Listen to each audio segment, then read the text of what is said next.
जय हिंद साथियों। Future warriors defence academy Deoghar में आपका स्वागत है। साथियों, आज हम लेकर के आए हैं सामान्य ज्ञान से संबंधित 20 महत्वपूर्ण प्रश्नों के बारे में, जो आगामी होने वाले आईटीबीपी किचन सर्विस के साथ साथ आईटीबीपी के द्वारा आयोजित सभी भर्ती परीक्षाओं के लिए अति महत्वपूर्ण प्रश्न है। साथियों, सबसे पहले मैं आप लोगों से क्षमा चाहता हूँ। कुछ दिनों से वीडियो नहीं आ रहा था। मैं कुछ पारिवारिक कारणों से बाहर गया हुआ था, जिसके कारण मैं वीडियो नहीं ला पाया था। उसके लिए मैं आप लोगों से क्षमा चाहता हूँ। और कल आज से आपका ये वीडियो और ऑनलाइन टेस्ट कंटिन्यू हर रोज चलते रहेगा। तो चलिए शुरू करते हैं आज का पहला प्रश्न शुरू करने से पहले साथियों, जैसा कि आप लोगों को स्क्रीन पर दिख रहा है, जिन भी छात्रों को आईटीबीपी किचन सर्विस का टेस्ट देना है वो प्ले स्टोर से future warriors defence academy Deoghar को डाउनलोड करिए और आईटीबीपी मेगा टेस्ट सीरीज से जुड़िए। मात्र 99 रुपए में। कितने में? मात्र 99 रुपए में आपको हर रोज टेस्ट दिया जाएगा। चलिए शुरू करते हैं आज का पहला प्रश्न।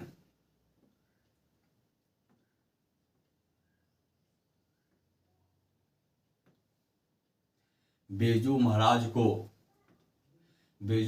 को भारत का दूसरा सर्वोच्च नागरिक सम्मान पद्म विभूषण से किस वर्ष सम्मानित किया गया? बिरजू महाराज को पद्म विभूषण, कौन सा पुरस्कार? तो पद्म विभूषण से किस वर्ष सम्मानित किया गया? Option A 1971, option B 1976, option C 1996, option D 1986। तो आप लोग को बताना है कि बिरजू महाराज को पद्म विभूषण से किस वर्ष सम्मानित किया गया। तो क्या हो जाएगा सही जवाब इसका? बिरजू महाराज को वर्ष 1986 में। कब? वर्ष 1986 में। कितने में? वर्ष 1986 में पद्म विभूषण से सम्मानित किया गया। ऑप्शन नंबर डी क्या हो जाएगा इसका सही जवाब हो जाएगा। बिरजू महाराज को पद्म विभूषण से वर्ष 1986 में सम्मानित किया गया। अगला प्रश्न है, गरीबी कल्याण रोजगार अभियान 2020 में किसके द्वारा शुरू किया गया था? गरीबी कल्याण रोजगार अभियान 2020 किसके द्वारा शुरू किया गया था? ऑप्शन ए आरबीआई के गवर्नर, ऑप्शन बी भारत के गृह मंत्री, ऑप्शन सी भारत के वित्त मंत्री, ऑप्शन डी भारत के प्रधानमंत्री। तो आप लोग को बताना है कि गरीबी कल्याण रोजगार अभियान 2020 किसके द्वारा शुरू किया गया था? तो भारत के प्रधानमंत्री के द्वारा। किसके द्वारा? भारत के प्रधानमंत्री के द्वारा। ऑप्शन नंबर डी क्या हो जाएगा इसका सही जवाब हो जाएगा। गरीबी कल्याण रोजगार अभियान 2020 जो है वो भारत के प्रधानमंत्री के द्वारा शुरू किया गया था।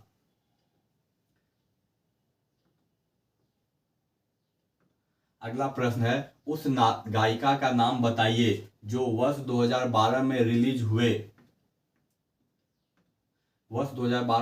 हुए गीत इश्क वाला लव, क्या इश्क वाला लव की रिकॉर्डिंग के बाद प्रसिद्धि में आया? Option A Niti Mohan, option B Sunidhi Chauhan, option C Alka Yagnik, option D Jasleen Royal. आप लोग बताना है कि इश्क वाला लव, कौन सा इश्क वाला लव जो है उसके गायक कौन है? तो क्या हो जाएगा? इश्क वाला लव के गायक कौन है? नीति मोहन है। ऑप्शन नंबर ए क्या हो जाएगा इसका सही जवाब हो जाएगा। नीति मोहन। क्या हो जाएगा? नीति मोहन। ऑप्शन नंबर ए क्या है इसका बिल्कुल सही जवाब है।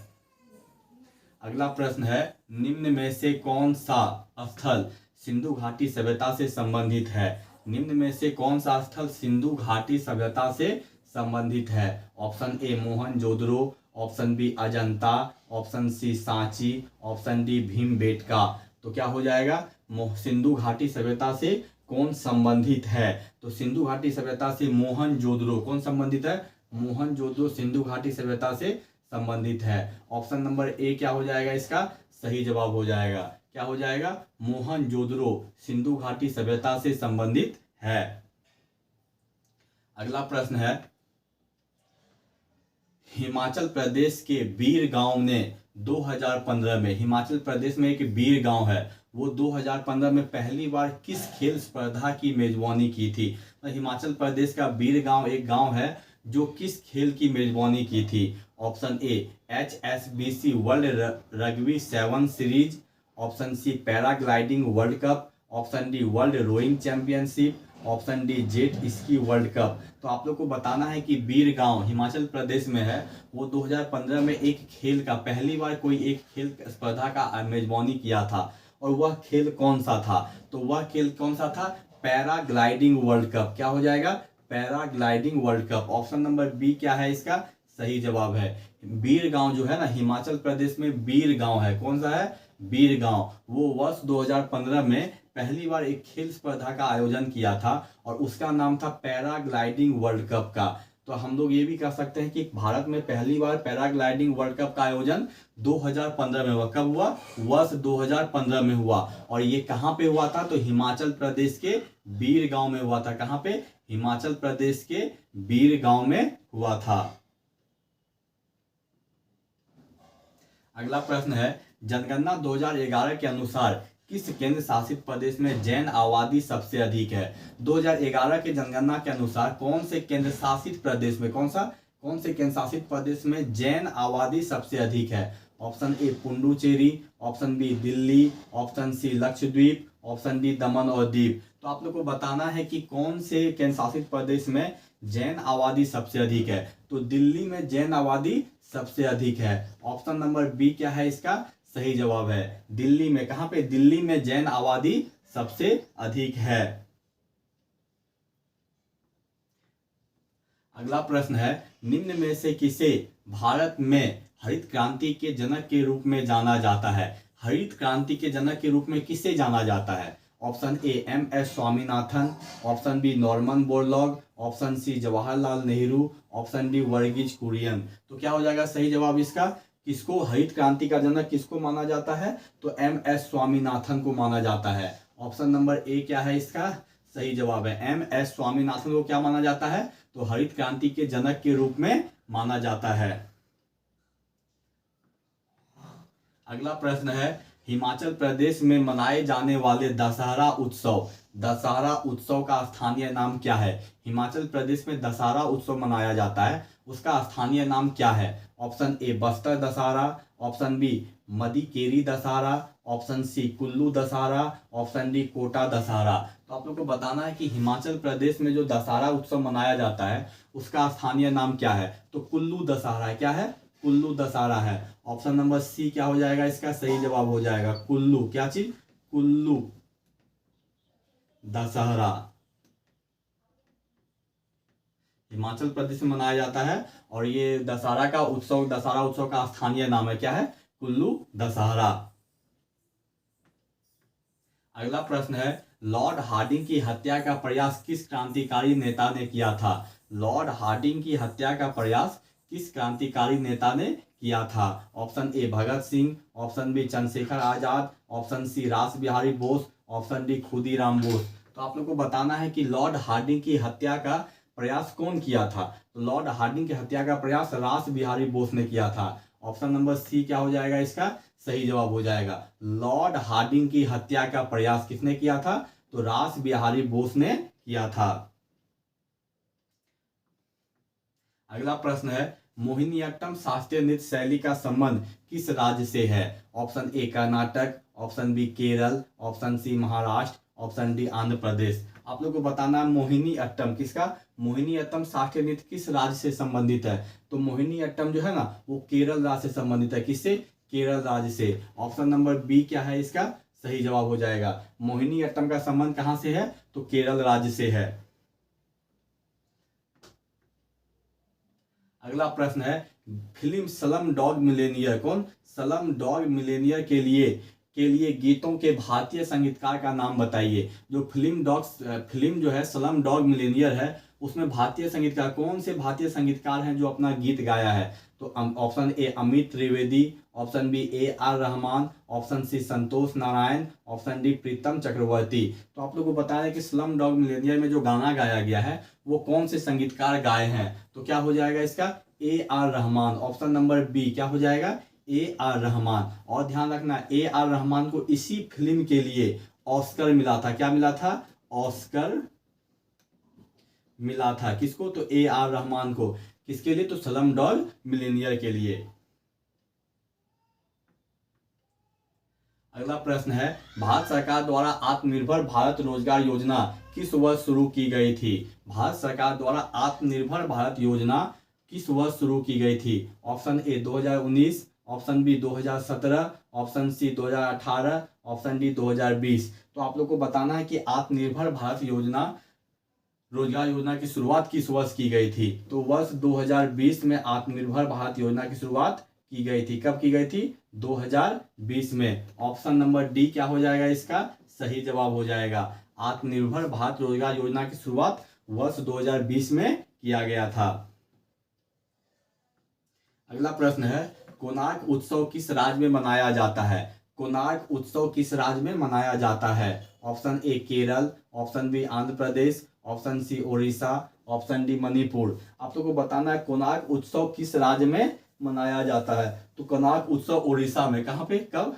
ओडिशा में। ऑप्शन नंबर सी क्या हो जाएगा इसका सही जवाब हो जाएगा। उड़ीसा। क्या चीज? उड़ीसा। कोणार्क उत्सव कहाँ पे मनाया जाता है? तो उड़ीसा राज्य में मनाया जाता है।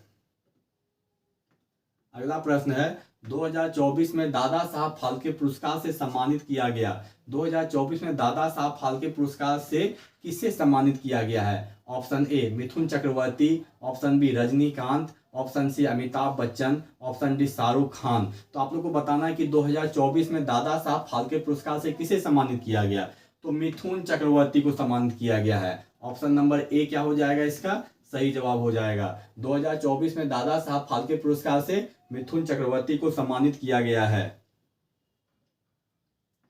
अगला प्रश्न है, सिंधु नदी भारत में कहां पे से प्रवेश करती है? सिंधु नदी भारत में कहां से प्रवेश करती है? Option A Ladakh, option B Gilgit, option C Kashmir घाटी, ऑप्शन डी अमृतसर। तो आप लोग को बताना है कि सिंधु नदी भारत में कहां से प्रवेश करती है। तो सिंधु नदी भारत में लद्दाख से प्रवेश करती है। ऑप्शन नंबर ए क्या हो जाएगा लद्दाख से प्रवेश करती है भारत में। सिंधु नदी अभी चर्चा में रहा था किसके लिए? तो भारत के पहलगाम में जो हमला हुआ था उसमें भारत सरकार क्या किया था? सिंधु नदी जल जो है क्या किया था? उसको रोक दिया था। ये अभी बहुत चर्चा में आया था कि भारत सरकार क्या किया? सबसे पहला काम सिंधु नदी का जो जल है वो पाकिस्तान में जाने से रोक दिया था। और ये भारत में कहां प्रवेश करती है? तो लद्दाख से भारत में प्रवेश करती है। अगला प्रश्न है, भारतीय संविधान के अनुसार भारत के निर्वाचन आयुक्त का अधिकतम कार्यकाल कितना होता है? भारतीय संविधान के अनुसार जो है भारत का जो निर्वाचन आयुक्त होता है इसका अधिकतम कार्यकाल कितना होता है? ऑप्शन ए 8 वर्ष, ऑप्शन बी 5 वर्ष, ऑप्शन सी 6 वर्ष, ऑप्शन डी 3 वर्ष। तो आप लोग को बताना है कि जो संविधान के अनुसार भारत का जो निर्वाचन आयुक्त होता है उसका अधिकतम कार्यकाल कितने वर्ष का होता है? तो 6 वर्ष का होता है। कितना का? 6 वर्ष का। ऑप्शन नंबर सी क्या हो जाएगा इसका सही जवाब हो जाएगा। भारत का जो निर्वाचन आयुक्त है उसका अधिकतम कार्यकाल कितने वर्ष का होता है? तो 6 वर्ष का होता है। अगला प्रश्न है, भारत के नागरिकों के लिए कितने मौलिक कर्तव्य हैं? Option A 8, option B 10, option C 11, option D 6। आप लोग को बताना है कि भारत के नागरिकों के लिए कितने मौलिक कर्तव्य हैं। तो भारत के नागरिकों के लिए कितने मौलिक कर्तव्य हैं? 11 मौलिक कर्तव्य हैं। ऑप्शन नंबर सी क्या हो जाएगा इसका सही जवाब हो जाएगा। भारत के नागरिकों के लिए कितने मौलिक कर्तव्य हैं? तो 11 मौलिक कर्तव्य हैं। अगला प्रश्न है, ओलंपिक बैडमिंटन में कितनी स्पर्धाएं खेली जाती है? ओलंपिक में जो बैडमिंटन होता है उसमें कितनी स्पर्धाएं खेली जाती है? Option A 3, option B 6, option C 7, option D 5। तो आप लोगों को बताना है कि ओलंपिक में जो बैडमिंटन होता है वो कितनी स्पर्धाएं में खेली जाती है।